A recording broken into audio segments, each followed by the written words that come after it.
오늘 저는 지난주 우리가 말씀 묵상을 하면서 깊이 새겼던 요한복음 1장의 말씀을 한 번 더 여러분과 나누고자 합니다. 오늘 본문 말씀은 요한복음 1장 1절에서부터 5절의 말씀입니다. 처음 교회 나오는 분들에게 이렇게 먼저 신앙생활 하신 분들이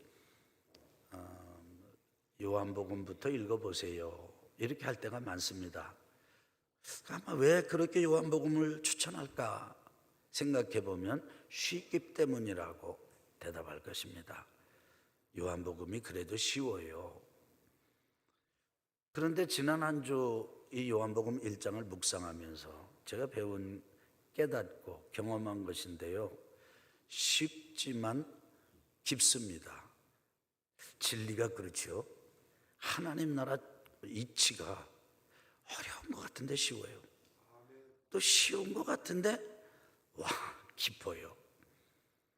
이 요한복음 1장은요 이 사도 요한이 쓴 기록한 말씀이거든요. 이 사도 요한이 이 요한복음을 기록할 당시에 철학하던 사람들, 세상의 이치를 찾던 사람들, 그리스 사람들은 아주 오래전부터 세상의 이치를 탐구해 왔습니다. 생각해 왔습니다. 질문해 왔습니다. 또 다른 표현을 쓴다면 사유해 왔습니다. 그 사람들은 이렇게 생각을 했어요. 저 세상 만물이 보니까 변화가 무쌍한데, 그런데 이 변화가 무쌍한 세상은 시작이 있고 끝이 있더라는 겁니다. 그리고 그 변화무쌍한 이 모든 세상은요, 안 보이는 데서 비가시적인 영역에서 시작이 돼서 보이는 대로 가시적인 영역으로 나타나더라는 거예요. 밖에서 아니고요, 안에서 밖으로 드러나더라는 겁니다. 야, 이게 뭔가 보이지 않는 세계에서, 조금 한자로 표현하면 비가시적인 세계에서, 볼 수 없는 세계에서 어떤 뜻이 일어나면 그것이 보이는 세계로, 가시적인 세계로 나타나더라는 겁니다. 이야, 보니까 이 세상 만물이 말이에요, 지금 눈에 보이고 변화하고 나고 죽고 이렇게 아주 참 복잡하고 아주 조화가, 변화가 무쌍한데, 이런 세계의 조화를 일으키는 보이지 않는 세계의 어떤 생각, 아이디어, 그런데 그것이 밖으로 드러나서 세계를 이루고 세계를 만들어가는 이게 뭘까? 사람들은요 그걸 이름에서 참 이름을 잘 붙여요. 한번 따라서 해보실래요? 로고스. 그러면서 이 로고스라는 것이 속에 안 보이는 영역에서 뭔가 이렇게 이 질문하고 말하고 생각하고 이러면은 이게 나온다는 거예요. 그리고 세계가 된다는 거예요. 야, 여기에 어떤 신적인, 초자연적인, 초월적인 뭐가 있는가 보다. 그래서 어떤 사람은 그 로고스를 신이라고 부르기도 했고, 어떤 사람은 그 로고스를 그 만물의 원리, 질서, 법칙 이렇게 불렀습니다. 이게 당시 사람들이 세상을 보는 세계관이었단 말이에요. 와, 세상이 그렇다. 우리나라만 하더라도 그런 거를 이런 이론으로 봤잖아요, 우리 조상들이. 그 다음에 또 사람들이 뭐로 봤어요? 음과 양의 조화, 뭐 이런 거로 보기도 했고, 하여간 그렇게 했는데, 이 사도 요한은, 그래서 이 로고스라는 말이요, 이 로고스라고 하는 개념이 그냥 이렇게 쉬운 말로 바꾸면은요, 그게 말이에요. 말, 질문, 생각. 이것을 히브리 이스라엘 사람들은 예로부터 뭐라고 불렀느냐면 요런 기능을 하는 게 지혜다 이랬어요. 뭐라고요? 지혜다. 지혜. 한번 해봅시다. 로고스, 지혜. 그런데 사도 요한은 예수님의 12 제자 중에 하나였잖아요. 그리고 예수님이 십자가에 달려 돌아가시는 것을 보았지 않습니까? 예수님이 죽음을 이기시고 부활하신 것도 보았지 않습니까? 지금 사도 요한, 그리고 부활하신 주님하고 같이 식사도 했지 않습니까? 그 부활하신 주님과 만나서 너는 이 세상에 나가서 이제는 만민에게 다니며 복음을 전파하라 라고 하는 부탁과 당부도 들었지 않습니까? 더 결정적으로는 그 예수님께서 요한에게 말씀하시기를, 제자들에게 말씀하시기를, 아버지가, 하나님은 나의 아버지다, 그리고 나는 하나님의 아들이다, 이렇게 소개하는 거 들었잖아요. 그리고 가르침을 받은 게 뭡니까? 내가 아버지의 뜻이 아니면은 나는 아무것도 안 한다. 내가 이렇게 말하는 것도 아버지가 그렇게 말하라고 해서 하는 거다 이랬잖아요. 그 예수님으로부터 사도 요한이 직접 배우면서 그 시대에 사람들이 사유하고 생각하던 철학의 개념, 로고스, 안 보이는 데서부터 보이는 세계로, 그리고 안에서부터 밖으로 발현이 되어 세상을 이뤄가는 그 말, 로고스, 그분이 바로 우리 주님 예수님이시다, 이렇게 소개를 한 거예요. 그래서 요한복음 1장 1절은 뭐라고 그러냐면, 한번 따라해 보세요. 태초에 말씀이 계시니라. 여기 말씀 요거가 로고스거든요. 이야, 기가 막히다. 그렇다.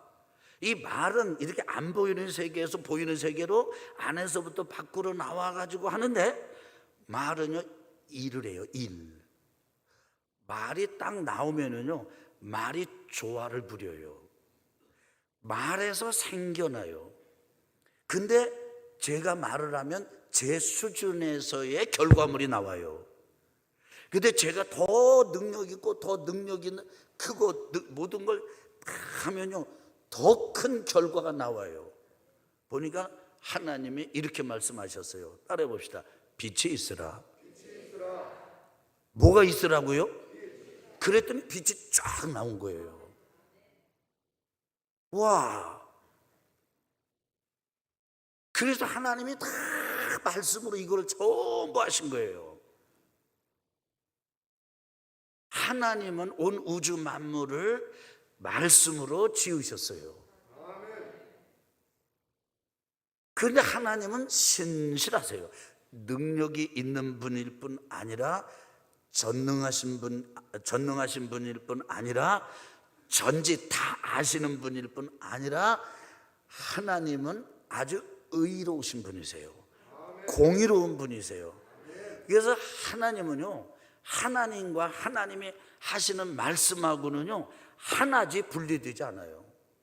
그래서 우리는 우리의 뜻과 말과 행실이 분리되고 조각이 날 수 있어도, 하나님은 하나님의 뜻과 하나님의 말씀과 실제로 일어나는 이 일이 똑같아요. 하나예요. 그래서 기가 막힌 말씀을 하세요. 하나님께서 모든 만물을 말씀으로 만드셨어요. 그래서 모든 것의 시작에는 하나님의 뜻이 있고 하나님의 말씀이 있었는데, 그 말씀은 하나님의 인격이 그대로 있어요. 하나요. 분리할 수가 없어. 그래서 하나님은 하나님의 말씀이 곧 하나님이세요. 그런데 그 하나님께서 이렇게 하셨어요. 14절을 보겠습니다. 자, 14절 우리 같이 한번 하겠습니다. 자, 시작. 말씀이 육신이 되어 우리 가운데 거하심에 우리가 그의 영광을 보니 아버지의 독생자의 영광이요 은혜와 진리가 충만하더라. 아멘. 그래서 그 말씀이 그냥 만물을 만드신 것뿐이 아니고 그 하나님께서 그 말씀이 우리와 똑같은 육신이 되게 하셨어요.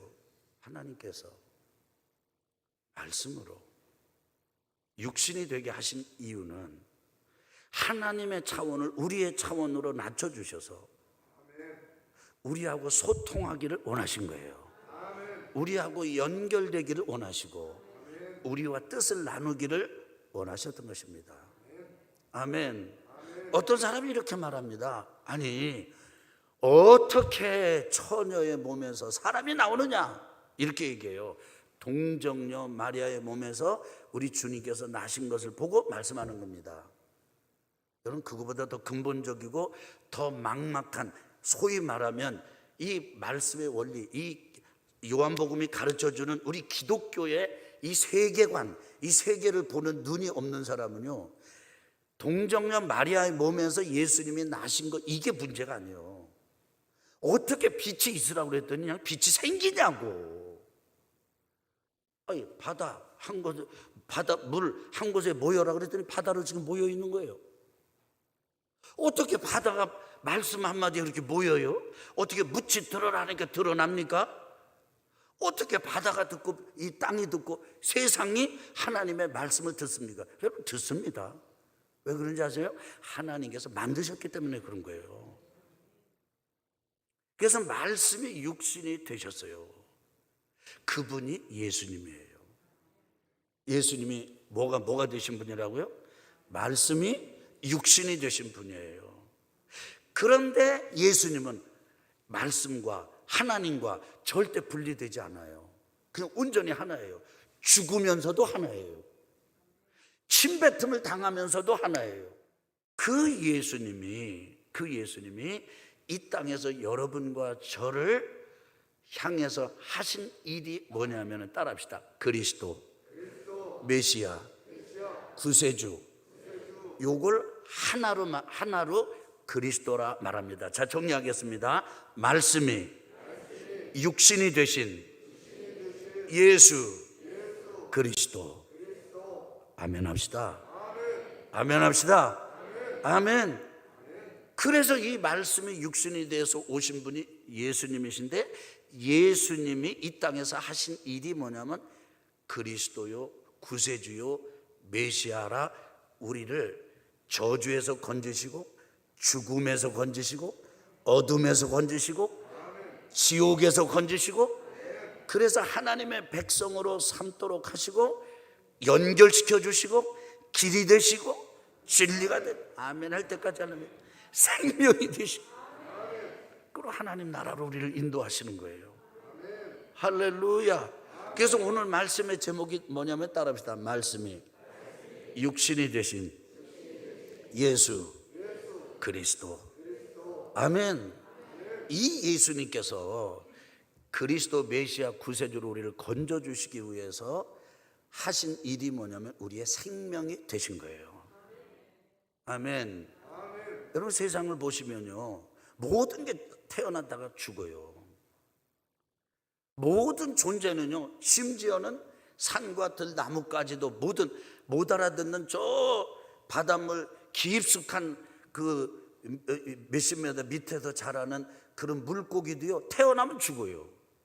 안 죽는 거 있나 보세요. 이 온 우주 만물이요, 영원히 있다고요? 아니요. 이것도 불에 타서 사라질 거예요.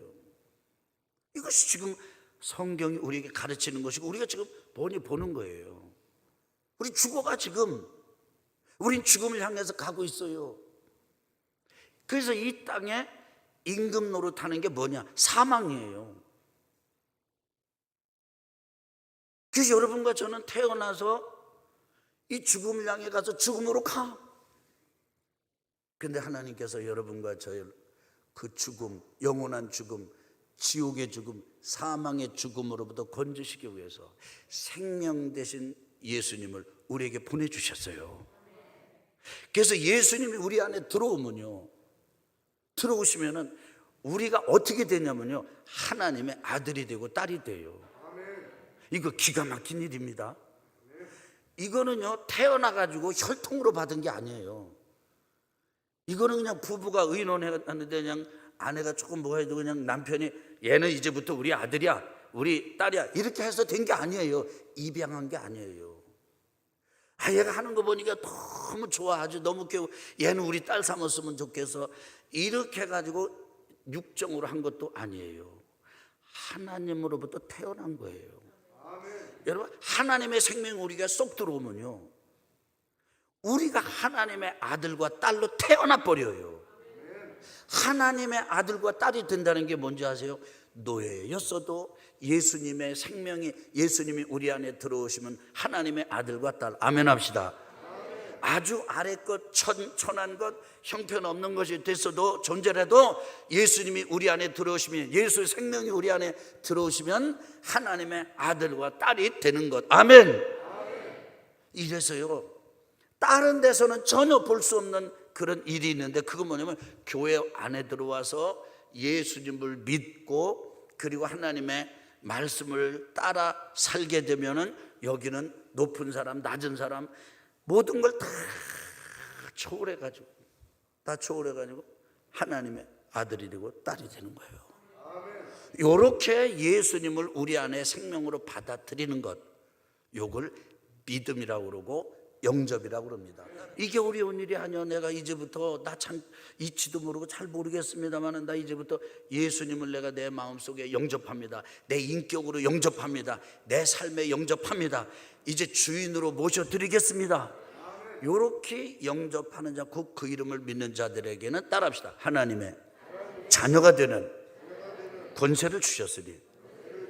아멘. 하나님의 자녀가 되는 거예요. 그러니까 하나님의 생명을 받는 겁니다. 그게 우리 영원히 사는 거예요. 하나님이 계시는 것처럼 하나님의 생명을 누리는 거예요. 여러분, 나 사는 것처럼 살아보고 싶다, 이런 자매님들 많습니다. 내가 원치 않는 삶을 사는 사람들이 많아요. 나 진짜 사는 것처럼 살아보고 싶어. 내가 하루를 살더라도. 길이 있습니다. 예수님을 영접하시기 바랍니다. 그러면 됩니다. 두 번째로, 예수님은요 빛이세요. 예수님 세례, 이 요한복음 1장은 이렇게 말합니다. 따라합시다. 참빛, 참빛. 이제 빛이 와서 세상에 비쳤는데 사람들이 깨닫지를 못하더라는 거예요. 뭐 하지를 못해요? 깨닫지를, 알지를 못해. 그러니까 받아들이질 않아요. 영접하질 않아요. 그래가지고 됩니까? 영접한다고 됩니까? 받아들이다고 됩니까? 난 도대체 모르겠어요. 요렇게 하더라는 거예요. 왜 그런가 봤더니 그 사람이 캄캄함 속에 들어있는 거예요. 어둠 속에 들어있는 거예요. 흑암 속에 들어있는 겁니다. 그래서 그런 사람들의 특징이, 인생을 살지만은, 잡으세요 여러분, 잡으세요. 어디에서 와서, 따라합시다. 어디에서 와서 어디에 있으며 어디로 가는지 몰라요. 그냥 하루하루 살아요. 죽지 못해 살아요. 아니, 세상에 썩을 것을 진짜 그것이 명예고 영광이고 살만한 것인지 거기다 다 바쳐서 살아요. 그런데 한번 따라해 볼까요? 주의 말씀은 내 발의 등이요 내 길의 빛이니이다. 아멘. 할렐루야. 그래서 시편 119편 105절의 말씀이에요. 이렇게 흑암이 짙고 캄캄한 인생에서 진짜 발의 등이 되고 길에 빛이 있다면, 뭐 고민할 게 뭐 있어요? 근데 그것이 주님이시라는 거예요. 주님은 생명이고 빛이라는 거예요. 여러분, 주님을 생명으로 등불로 바짝 함께 하시기를 예수님의 이름으로 축원합니다. 그리고 세 번째로는 예수님을 어린 양이라고 말씀하시는 거예요. 예수님 무슨 양이라고요? 근데 이 어린 양은 대신 이스라엘 백성들의 죄를 뒤집어 쓰고 죽은 제물입니다. 근데 예수님이 어린 양처럼 사람들의 악을, 죄를 말할 수 없는 그런 흉악한 범죄를 뒤집어 쓰고 대신 제물이 되어서 죽은 어린 양이라는 거예요. 예수님께서 어린 양이 되실 때 우리가 잘한 것을 인정해주고 상 주신 게 아닙니다. 내가 나를 봐도 인정할 수 없고 받아들일 수 없고 도저히 용납할 수 없는 그 나의 악을 위해서 그 예수님께서 지적질을 하신 게 아니고 비판을 한 게 아니고 예수님은 말없이 우리를 위해서 죽어주신 거예요. 여러분, 이게 여러분 영접이 되십니까? 이게 여러분 받아들여지십니까? 저는 받아들일 수가 없었어요. 이게 가당키나 한가? 세상에는 잘못한 거는 감옥에 넣고 야단을 치고 매를 때리고, 야 네가 몇 대 맞으면 되는지 대수를 한번 대봐라. 초등학교 다닐 때 중학교 다닐 때 선생님이 하도 숙제를 안 해가는 학생한테는 미리 때려놓고 숙제 검사를 해요. 그 맞은 학생이 억울해가지고 선생님 오늘 숙제해 왔는데, 그러니까 너 오늘 숙제해 왔냐? 나는 지난번에 숙제 안 해가지고 나 오늘도 안 해온 줄 알고 미리 때리고 봤다. 나 그 선생님 이름도 또렷이 기억이 나요. 이렇게 해서 잘못한 건 야단치고 잘한 거 겨우 상 주는 게 우리가 경험한, 내가 경험한 전부인데, 아니 내가 행한 악을 위해서 예수님이 대신 죽으셨다니, 아니 이걸 위해서 예수님이 죽을 가치가 있는가? 내 생명이 그렇게 예수님께서 포기할 가치, 값어치가 있는가? 나를 향해서 대가를 지불할 가치가 있는가? 앞만 봐도 없는데 그랬다는 거예요. 그러니까 고민이죠. 이게 진짜라면 우리가 그냥 이렇게 살 수 없잖아요.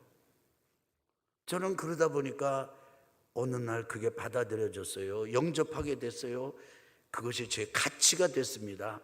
사상이 됐습니다. 삶의 방식이 됐습니다. 아이디어가 됐습니다. 그냥 있을 수 없더라고요. 그래서 저는 목회자가 됐습니다. 완벽해서 된 게 아니에요. 완전해서 될 만하게 된 게 아니에요.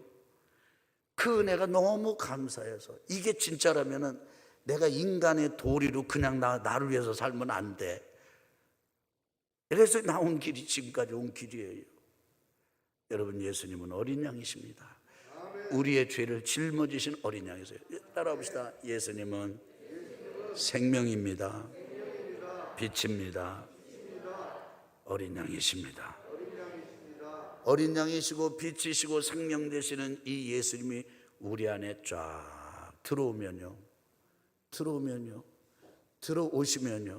우리는 하나님의 자녀가 돼요. 하나님의 자녀의 유산을 받아요. 영생을 받습니다. 땅에서 흑암의 세력을 밟아 이기는 권세를 얻습니다. 그런데 이 예수님을 믿지 못할 정도로 사람들이 너무 높아져 있어요. 세례 요한은 와가지고 너가 누구냐? 그러니까 나는 광야에서 외치는 자의 소리입니다. 이사야 선지자의 예언에 따라 내가 온 광야의 소리입니다 말합니다. 사람들이 무슨 말인지 이해할 수가 없었어요. 그러니까 세례 요한이 더 덧붙여서 설명합니다. 뭐라고 설명합니다? 높아진 것은 낮아지게 하고 낮아진 것은 높여서 내 뒤에 오시는 이 예수님을 위해서 길을 내는 소리입니다. 이렇게 말합니다. 사람들은 교만한 것도 문제지만 다른 한편으로는 나는 바보야, 나는 천치야, 나는 소망이 없어, 이래가지고 또 예수님을 못 믿습니다. 내가 예수님 믿는다고 받아들이고 영접한다고 내가 뭐 되나? 그래가지고 웅덩이 안에 빠져 허우적거립니다. 그러니 사람은 참 희한해요. 교만해도 문제고, 또 이렇게 그냥 자학에 빠져도 문제고, 열등감에 빠져도 문제고, 이게 문제투성이에요. 그런데 세례 요한은 어떻게 했습니까? 그 예수님께서 그 영혼 그 사람에게로 아주 고속도로가 나서 쭉쭉 들어가도록 예수님 길을 내고 외치고, 저분이야말로 성령으로 세례를 베푸시는 분입니다 증거하고, 이분이야말로 말씀의 육신이 되어서 오신 분입니다. 이분이야말로 진짜 빛입니다. 보라, 세상 죄를 지고 가는 하나님의 어린 양이로다.